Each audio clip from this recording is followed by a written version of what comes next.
Septembre 1961. En pleine guerre froide, l'Est et l'Ouest rivalisent pour attirer les jeunes États africains qui se libèrent du colonialisme. Le secrétaire général de l'ONU, Dag Hammarskjöld, se retrouve au milieu de toutes les tensions. Il paiera de sa vie ses efforts de médiation.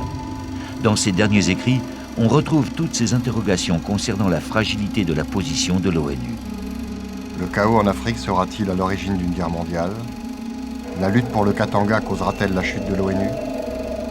Tous les moyens sont bons pour mettre fin à la guerre que mènent des mercenaires belges, français et allemands contre les troupes de l'ONU, contre nous et contre le Congo. Tous les moyens sont bons, même un cessez-le-feu. On ne doit pas permettre que les Nations Unies soient tenues en échec par Tshombe, l'homme de paille des Belges et le protégé des Britanniques.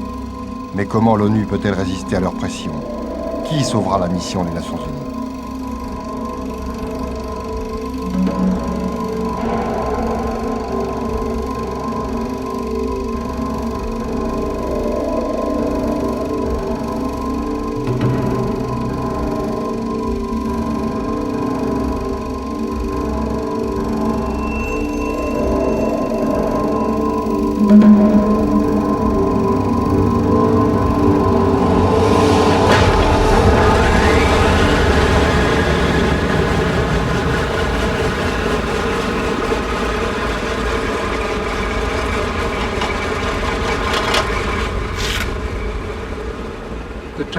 Le vol vers la province du Katanga était prévu le 17 septembre 1961 à 5h moins 5 de l'après-midi sur un avion piloté par un équipage suédois de 6 hommes très expérimentés.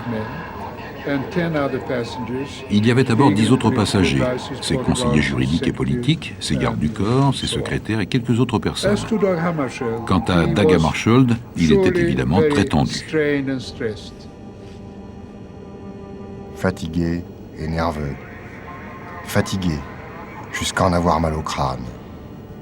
Doigts gourds, genoux tremblants. L'heure est arrivée, tu ne dois pas échouer.